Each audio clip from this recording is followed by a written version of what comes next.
मैं हूं अंकित और आप देख रहे हैं हमारा चैनल चाणक्य ऑनलाइन मैथ्स, जिसमें आज हम बात करेंगे क्लास 10th के लेसन नंबर 8 इंट्रोडक्शन टू ट्राइग्नोमेट्री, त्रिकोणमिति का परिचय। जी हाँ, आप पिछली कक्षाओं में पढ़ चुके होंगे त्रिभुजों के बारे में, त्रिभुजों से संबंधित जो भी बातें हैं उनका समरूपता क्या होती है, भुजाओं के बारे में, कोणों के बारे में। आज हम इस लेसन में बात करेंगे समकोण त्रिभुज के बारे में। जी हाँ, राइट एंगल ट्रायंगल के बारे में, और कुछ ऐसे एग्जाम्पल लेंगे हमारे आसपास के जहाँ पर समकोण त्रिभुज बनता दिखाई देता हो। समकोण त्रिभुज मीन्स राइट एंगल ट्रायंगल। तो आइए कुछ उदाहरण देखते हैं हम। जैसे कि आप दिल्ली गए कुतुब मीनार देखने के लिए, तो आप नीचे से उसके शिखर को देख रहे हैं। कुछ इस तरीके से देखेंगे आप, ये हमारा बेस हो जाएगा, जमीन जिसको हम बोलते हैं आधार, और आप यहाँ पर खड़े हैं, आपकी यह पोजीशन है, और यहाँ पर है कुतुब मीनार। आप इसके टॉप पोजीशन को देख रहे हैं, सबसे शिखर वाले हिस्से को देख रहे हैं। ये आपकी आंखें ऊपर की तरफ है, तो दृष्टि रेखा ऊपर की तरफ बनेगी जो हमारी होगी। तो ये हम मान सकते हैं कि जो बिल्डिंगें बनी हुई होती है, कुतुब मीनार हो या जो भी इमारत बनी हुई हो, वो समकोण के कोण पे बनी हुई होती है। मतलब उसका जो जमीन है, हमारा आधार, उससे 90 डिग्री का एंगल बना हुआ होता है। इसीलिए हम इसको राइट एंगल ट्रायंगल की कैटेगरी में रख सकते हैं। मतलब आप ऊपर बिल्डिंग भी जमीन पे है और आप भी जमीन पे खड़े हैं, और आप बिल्डिंग के सबसे टॉप वाले हिस्से को देख रहे हैं ऐसे ऊपर नजरें उठा के। तो जो त्रिभुज बनेगा हमारा ट्रायंगल, वो बनेगा राइट एंगल ट्रायंगल। तो ये तो हो गया हमारा फर्स्ट एग्जांपल। अगर हमारे पास इसमें से अगर हमको पता हो कि अगर हम कुतुब मीनार से कितनी दूरी पर खड़े हैं, तो हम क्या इसको फाइंड कर सकते हैं? यही हम इस लेसन में पढ़ने की कोशिश करेंगे। आइए एक और एग्जांपल लेते हैं। सेकंड एग्जांपल होगा हमारा कि आप एक नदी के किनारे बने हुए बिल्डिंग की तरफ बैठे हैं। मतलब ये नदी है और एक इस तरफ बिल्डिंग बना हुआ है, आप उसकी बालकनी में बैठे हुए हैं। नदी के दूसरे छोर पर एक मंदिर बना हुआ है, और मंदिर के पास एक गमला रखा हुआ है वहीं कहीं मंदिर के आसपास।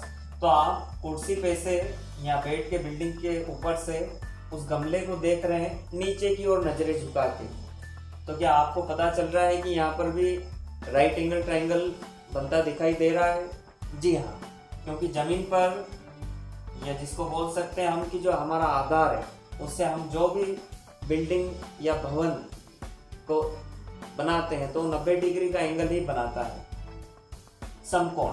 तो यहाँ पर भी एक समकोण त्रिभुज बनता हुआ दिखाई दे रहा है। अगर हमको मालूम हो कि हम कितनी हाइट की बिल्डिंग के ऊपर बैठे हैं, जहाँ से हम उस गमले को देख रहे हैं जो नदी के उस छोर पर है, बॉटम वाले हिस्से को देख रहे हैं अभी हम, तो यहाँ पर भी एक समकोण त्रिभुज बनता हुआ दिखाई दे रहा है। अगर हमारे पास भवन की ऊंचाई हो तो हम नदी की चौड़ाई निकाल सकते हैं। एक और थर्ड एग्जांपल ले सकते हैं हम कि हमारे पास, या फिर हमने एक उड़ता हुआ बलून देखा जिसकी पोजीशन यहाँ पे है। मैंने देखा बलून यहाँ से कि ये अभी ए पोजीशन पे कहीं से उड़ता हुआ आया होगा हमारे सामने, और हमने देखा उसको कि बलून आ रहा है। मैं गया घर के अंदर, अपने भाई को बुला के लेके आया, और हम दोनों देखने आए, तब तक बलून की पोजीशन यहाँ आ चुकी थी। मतलब वो बी पॉइंट पर हम दोनों आ गए, और तब देखा तो बलून की पोजीशन बी पर थी। तो क्या आप पता लगा सकते हैं कि पहले यहाँ था और अब उसकी पोजीशन यहाँ पर है? अगर हम इसको स्ट्रेट लाइन मान लें, 90 का एंगल बनाती हो, तो क्या हम फाइंड कर सकते हैं कि पहले बलून की पोजीशन से लास्ट में जो बी पॉइंट पर बलून गया है वहां तक के बीच की डिस्टेंस कितनी थी? तो ये जो सारे एग्जाम्पल है, ये हमारे राइट एंगल ट्रायंगल मतलब समकोण त्रिभुज से संबंधित है। अगर हमारे पास इनमें से किसी एक की ऊंचाई या फिर आधार हाइट या फिर हमारे पास अगर बेस दे रखा हो तो हम कोई तीसरा फाइंड कर सकते हैं। जैसे अगर राइट एंगल ट्राइंगल की बात करें तो हमारे पास यहाँ पे 90 का एंगल बनता है, ये होता है हमारा बेस और ये हो जाएगी हमारी ऊंचाई, हाइट बोलते हैं जिसको। और इनको हम मिला दें, बेस वाली लाइन का एक कॉर्नर और हाइट वाली लाइन का सबसे ऊपर वाला हिस्सा, तो ये बनता है हमारा राइट एंगल ट्राइंगल, समकोण त्रिभुज। और ये जो थर्ड साइड होती है होती है हाइपोटेनियस, जिसको हिंदी में बोलते हैं कर्ण। ये जो 90 डिग्री का एंगल होता है समकोण त्रिभुज में, वो सबसे बड़ा एंगल होता है। अगर ये 90 का है तो ये बचे हुए दो 45 के होंगे। इस प्रकार से total the sum of angle of any triangle या फिर राइट एंगल ट्राइंगल बोल सकते हैं तो 180 डिग्री होगा। और सबसे बड़े कोण के सामने की जो साइड होती है वो भी सबसे बड़ी होती है। आपका हाइट और बेस छोटा होगा हाइपोटेनियस से। तो ये कुछ प्रॉपर्टी है समकोण त्रिभुज मतलब राइट एंगल ट्राइंगल की, जिसके बारे में हम विस्तार से चर्चा करेंगे। आजकल बहुत सारे सेक्टर्स में हो रहा है और पुराने समय में जो हमारे खगोलविद साइंटिस्ट जो होते थे, पृथ्वी से तारों तक की जो ऊंचाई होती थी, दूरी, उसको पता करने में त्रिकोणमिति का प्रयोग करते थे, ट्राइग्नोमेट्री का। और आज भी जो हमारे इंजीनियर्स वगैरह हैं और जो साइंटिस्ट हैं वो आज भी इसका यूज़ करते हैं। त्रिकोणमिति की सहायता से हम ग्रहों के बीच की दूरी, पृथ्वी से उनकी ऊंचाई, ये सारी चीज़ें हम पता लगा सकते हैं। और इनकी कुछ उन्नत विधियां हैं जिनके द्वारा हम ये कर सकते हैं। इस लेसन में हम राइट एंगल ट्राइंगल के जो एक्यूट एंगल होता है 90 डिग्री से कम, जिसको हम बोलते हैं न्यून कोण, उसके बारे में भी बात करेंगे। और उसके रिस्पेक्ट में बनने वाले जो ट्राइग्नोमेट्रिकल रेशो होते हैं, त्रिकोणमिति अनुपात, उनके बारे में हम विस्तार से चर्चा करेंगे। यहाँ हम हमारे जो ट्राइग्नोमेट्रिक रेशो होते हैं उनका 0 से 90 के बीच के जो एंगल होते हैं उनको हम डिफाइन करेंगे। और साथ ही जो हमारी ट्राइग्नोमेट्रिकल आइडेंटिटीज होती है उनको हम यहाँ प्रूफ करना सीखेंगे। अब हम बात करेंगे ट्राइग्नोमेट्रिक रेशो, त्रिकोणमिति अनुपात। अब हम यहाँ पर जो हमारे ट्राइग्नोमेट्रिकल रेशो हैं उनके बारे में डिटेल से पढ़ेंगे कि किस तरीके से जो साइड होती है किसके रेशो में होती है। आप रेशो के बारे में जो आपकी पुरानी कक्षा है उसमें पढ़ चुके होंगे। आइए देखते हैं ट्राइग्नोमेट्रिक रेशो। आपके पास एक राइट एंगल ट्राइंगल दे रखा है समकोण त्रिभुज, जहां पर हमारा राइट एंगल बन रहा है बी पर, 90 का कोण बी पर बन रहा है। और राइट एंगल ट्राइंगल हमारा एबीसी दे रखा है। अब हम बात करेंगे एंगल ए की। एंगल ए हमारा एक्यूट एंगल है, न्यून कोण है जो 90 से कम है। अब हम इसके रिस्पेक्ट में बनने वाले जो रेशो होते हैं ट्राइग्नोमेट्रिकल रेशो, वो उनकी जो साइड होती है वो किस रेशो में होती है। अगर हम एंगल ए की बात करें, एंगल ए को हम या तो एंगल ए डायरेक्ट लिख सकते हैं या फिर हम इसको दो तरीकों से लिख सकते हैं। एंगल ए को सी ए बी, या फिर आप ऐसा लिख सकते हो एंगल सी ए बी। जो बीच में आ रहा है उसका मतलब यही है कि हम उसी के बारे में बात कर रहे हैं। एंगल ए मतलब सी ए बी भी लिख सकते हैं उसको। तो अगर हम ए के रिस्पेक्ट में बात करें तो ए की जो अपोजिट साइड दे रखी है वो क्या है, हमारा परपेंडिकुलर है। और जो एडजेसेंट साइड है, मतलब एडजेसेंट का मतलब यह होता है कि एंगल ए से कनेक्ट होने वाली साइड कौन सी है। तो एक तो ये हो गया हमारा बेस और ये हो गया हमारा हाइपोटेनियस। और जो अपोजिट साइड है परपेंडिकुलर है। अपोजिट मतलब जो सम्मुख भुजा हो गई एंगल ए की वो हो गई हमारी बीसी। और जो एडजेसेंट साइड हो गई हाइपोटेनियस को छोड़ने के बाद बचा गया हमारे पास बेस, आधार हो गया हमारे ट्राइंगल का। तो अगर हम एंगल ए के रिस्पेक्ट में बात करें, हमारा जो रेशो होता है, सबसे फर्स्ट रेशो जो होता है वो होता है साइन। और हम बात किसकी कर रहे हैं, एंगल ए की, तो यहाँ हम पीछे लिखेंगे साइन ए। अब साइन ए कैसे बन रहा है, एंगल ए उसका जो अपोजिट साइड है वो क्या है हमारा परपेंडिकुलर। परपेंडिकुलर कौन से लाइन से मिलकर बना है, बीसी।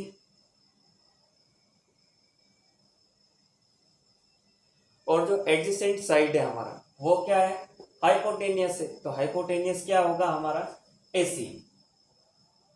तो आप इसको ऐसा भी लिख सकते हो, P/B,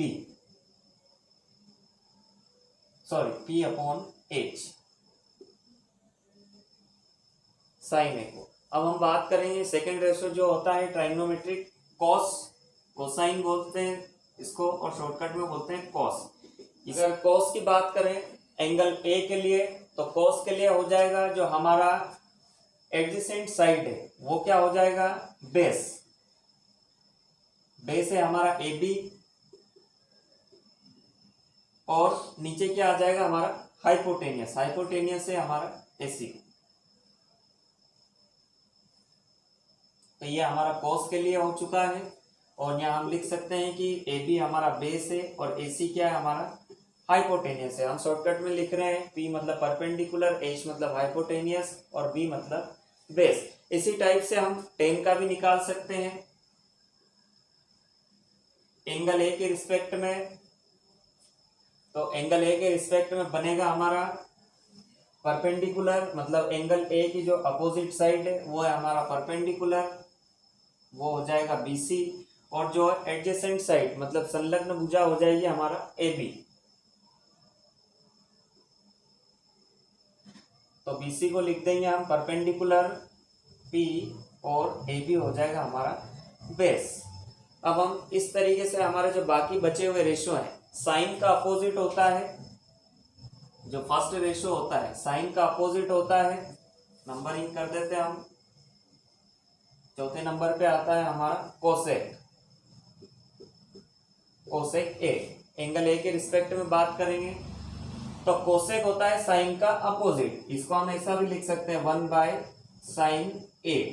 तो आप जो साइन का जो रेशो बना हुआ है उसको रेसिप्रोकल कर दो, मतलब हमारे पास अभी क्या बना हुआ है BC जो कि हमारा परपेंडिकुलर मतलब opposite side of angle A, और AC है जो हमारा है हाइपोटेनियस मतलब adjacent side of angle A। तो ये हो जाएगा हमारा रेसिप्रोकल, क्योंकि 1 के अपॉन में दे रखा है। अगर हम इसको ऐसा लिखते हैं 1/sin की वैल्यू BC/AC, तो AC घूम के ऊपर चला जाएगा तो यह हो जाएगा AC/BC। तो आप इसको लिख सकते हैं AC हमारा हाइपोटेनियस है और BC है हमारा परपेंडिकुलर। तो यह हो गया H/P। साइन का अपोजिट होता है कोसेक और कोसेक का अपोजिट होता है साइन। अब नेक्स्ट रेशो की बात करें, साइन कोस टेन कोसेक, उसके बाद आता है सेक A। सेक अपोजिट होता है कोस का, तो इसको भी हम लिख सकते हैं सेक A को 1/cos A। तो cos की वैल्यू रखेंगे हम AB/AC मतलब बेस अपॉन हाइपोटेनियस, तो ये बन जाएगा हाइपोटेनियस अपॉन बेस। तो ये हो जाएगा AC/AB। तो AC है हमारा परपेंडिकुलर और AB है हमारा बेस, तो ये बन जाएगा हमारा P/B। सॉरी AC हमारा हाइपोटेनियस है। लास्ट में आता है छठे नंबर पे कोट, कोट A। कोट होता है टेन का अपोजिट, इसको भी हम लिख सकते हैं 1/10, और 10 की वैल्यू को हम अगर अपोजिट करेंगे तो परपेंडिकुलर अपॉन बेस है, तो यह हो जाएगा बेस अपॉन परपेंडिकुलर। तो बेस हो जाएगा हमारा AB और परपेंडिकुलर हो जाएगा BC, बेस अपॉन परपेंडिकुलर। तो इस तरीके से जो हमारे ट्राइग्नोमेट्रिकल रेशो हैं उनको हम हाइपोटेनियस, परपेंडिकुलर और बेस में क्लासिफाई कर सकते हैं।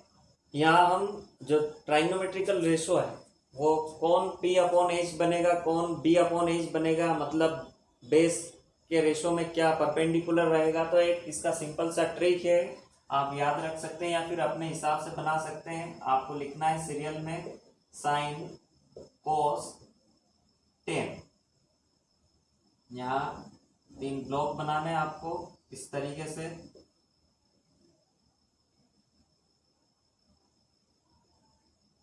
P/B/P और नीचे H/H/B।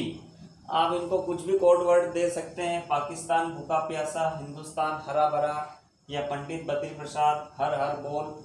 तो अगर हम ऊपर वाले रेशो की अगर बात करेंगे तो वो कुछ इस तरीके से लिखेंगे हम, जैसे साइन का P/H आप देख सकते हैं P/H, तो आप डायरेक्ट हमारा जो राइट एंगल ट्रायंगल है उसमें देख के बता सकते हैं कि P हमारा मतलब परपेंडिकुलर मतलब BC होगा, ये लिखा है, और hypotenuse AC according to right angle triangle. अब कोस की बात करें B/H, तो B मतलब बेस अपॉन हाइपोटेनियस, बेस है हमारा AB और AC है हमारा हाइपोटेनियस। टेन की बात करें तो टेन P/B मतलब परपेंडिकुलर अपॉन बेस। ये तीनों अगर ऊपर वाले की बात करें तो ऊपर से नीचे की ओर होंगे, और इनके अपोजिट जो रेशो है, जैसे साइन का अपोजिट होता है कोसेक, कोस का होता है सेक, और टेन का होता है कोट। तो ये जो नीचे है इनका कैलकुलेशन नीचे से ऊपर की ओर होगा, मतलब कोसेक होता है हमारा H/P, ये लिखा हमने H/P, मतलब H मतलब हाइपोटेनियस और P मतलब बेस, सॉरी परपेंडिकुलर BC। इसी टाइप से सेक का होगा, तो सेक भी नीचे से ऊपर की ओर बनेगा, तो H/P hypotenuse upon base. Coat होता है टेन का अपोजिट, तो टेन P/B है, तो कोट बनेगा B/P। तो एक ये सिंपल ट्रिक है जिसके थ्रू हम हमारे जो ट्राइग्नोमेट्रिकल रेशो है उनको हम identify according to right angle triangle. Whatever you taking right angle triangle, so identify their ratio. इन 6 रेशो के अलावा 3 तो मेन रेशो होते हैं और 3 उनके अपोजिट होते हैं। उनके बाद 2 हमारे स्पेसिफिक फार्मूले होते हैं, जैसे अगर हम बात करें टेन ए की, अभी हम जो एंगल ए के रिस्पेक्ट में ही बात कर रहे हैं, टेन के बारे में अगर बात कर रहे हैं तो टेन भी ए के रिस्पेक्ट में ही बात करेगा, जैसा हमने यहाँ पे किया है। तो टेन होता है हमारा साइन अपॉन कॉस, जी हाँ, साइन ए अपॉन कॉस है। अब ये कहाँ से आया, तो इसको हम थोड़ा सा प्रूव करके देख लें। आप साइन की जगह साइन की वैल्यू रख के देख लें। साइन क्या है हमारा परपेंडिकुलर अपॉन हाइपोटेनियस, या तो फिर आप BC अपॉन AC भी रख सकते हैं। अभी हम रखेंगे यहाँ पे P/H, और नीचे रखेंगे हम कॉस की वैल्यू। कॉस है हमारा B/H। आप देख सकते हैं कि दोनों का डिनोमिनेटर सेम है, कैंसल हो जाएगा, तो H से H कैंसल होने के बाद बचेगा क्या हमारे पास P/B। आप देख सकते हैं कि टेन के लिए क्या है हमारे पास फार्मूला, परपेंडिकुलर अपॉन बेस। तो हम टेन ए को perpendicular upon base means sine upon कोस से भी लिख सकते हैं। अब ये हो गया टेन के लिए, तो टेन का अपोजिट होता है कोट, तो कोट को हम कुछ इस तरीके से लिखेंगे, कोस है अपॉन साइन है, तो ये बन जाएगा हमारा बेस अपॉन परपेंडिकुलर। तो ये 2 स्पेसिफिक फार्मूले हमारे ट्राइग्नोमेट्रिक रेशो के। यह था हमारा basic concept of introduction to trigonometry. Trigonometry से रिलेटेड हमने रेशो के बारे में बात की, राइट एंगल ट्राइंगल के बारे में बात की, कौन अपोजिट साइड है, कौन एडजेसेंट साइड है, और किस तरीके से उनका रेशो में हमने डिवाइडेशन किया। अब हम बात करेंगे पाइथागोरस थ्योरम की, जो कि हमारे इस लेसन में काम में आएगी। आपने पढ़ रखा होगा क्लास 9th में कि if any right angle triangle the sum of square of other 2 side is equal to the square of hypotenuse. Means कि अगर हमारे पास एक समकोण त्रिभुज दे रखा है, उसके जो 2 भुजाओं का वर्गों का योग कर्ण के स्क्वायर के बराबर होता है।